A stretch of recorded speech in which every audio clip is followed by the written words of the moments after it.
I like to create a very quick context for the conversation we want to have today. And I like to zero down on the need for strategy. Now, this is just a 5 minutes presentation and then I'm done. Can you please go to the next slide?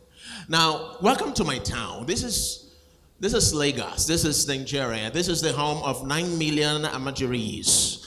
This is the home of 13 million young people who are out of school. This is the home of all kinds of dysfunctional situations that we are here to fix. And what is a strategy for that? That is basically what I want to talk about. But let me create a context very quickly. Now, we know that most of our revenue base comes from oil. Now, there is not too much to be excited about on that score because you know that the United States, for instance, is now oil exporting. How many of us are aware? They're now exporting energy.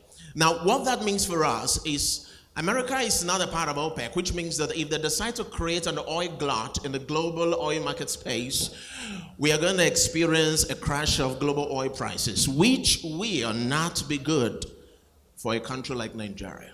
That is our challenge. But that is not even the bigger issue. Go to the next slide. This is my problem, this here, technology.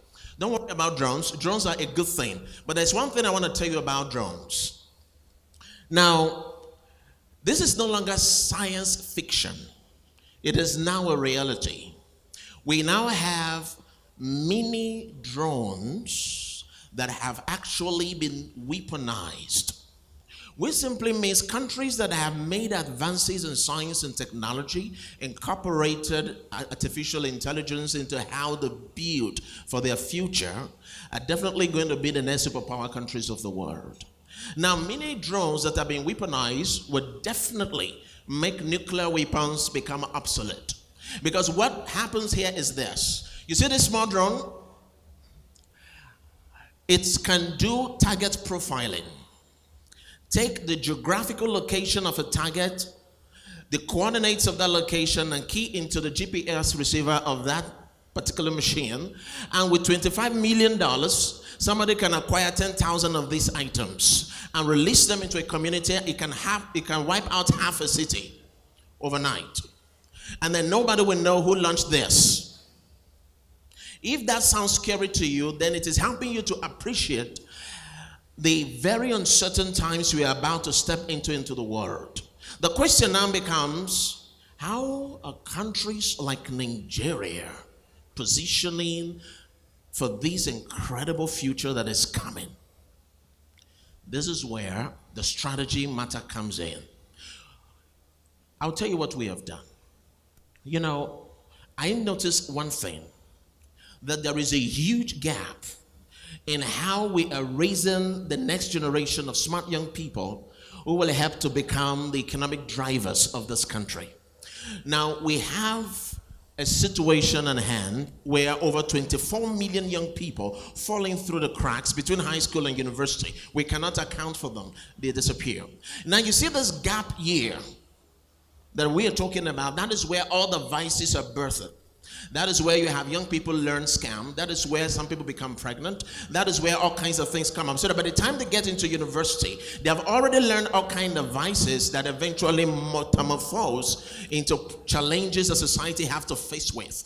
Now, to make that worse, we now go through an educational system that unfortunately is not doing enough to position these young people for the future.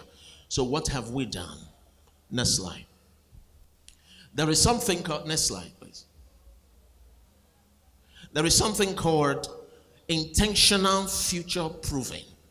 Now, what this means is focusing on the successor generation with a deliberateness to raise a human capital that can help, plug in all the skills gap that we will face in the coming future. Now, next slide, please. I don't have a lot of time. There's something we call the Rites of Passage program. Now, what this will do is this, or what it does, because it's a program that is ongoing. You see, all these high school students who come out, one of the greatest gifts I think that we can give young people is the gift of clarity. If a young person is able to define what exactly he wants to do, what problems he wants to solve in the economy over the next 10 years, it helps him do what we call mind mapping of his career path. And that is what happens here at the Rites of Passage.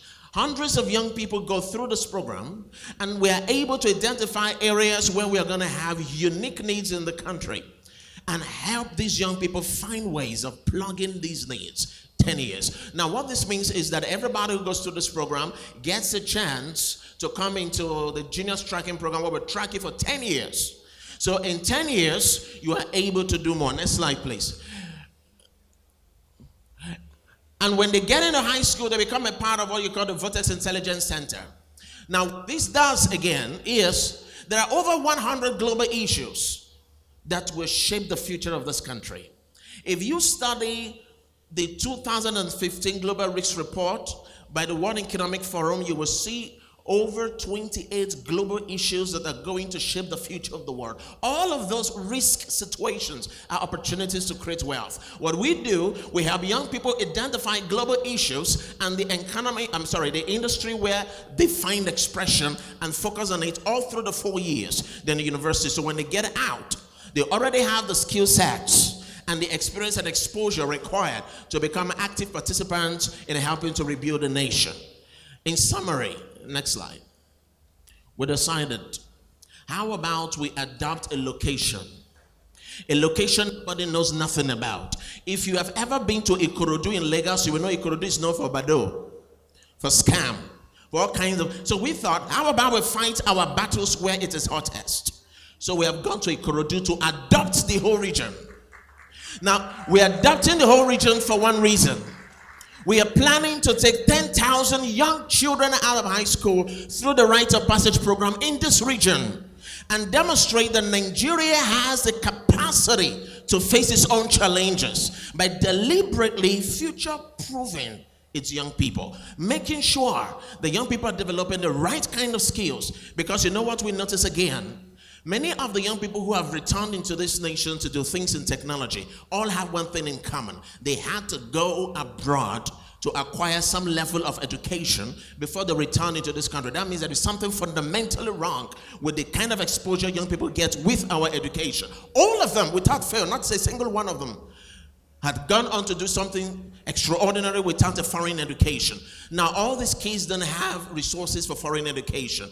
Is there a way we can bring those systems back here and help them find what is really possible? I am happy to have this conversation with us going forward, even as we have this panel. Ladies and gentlemen, welcome once again. Thank you.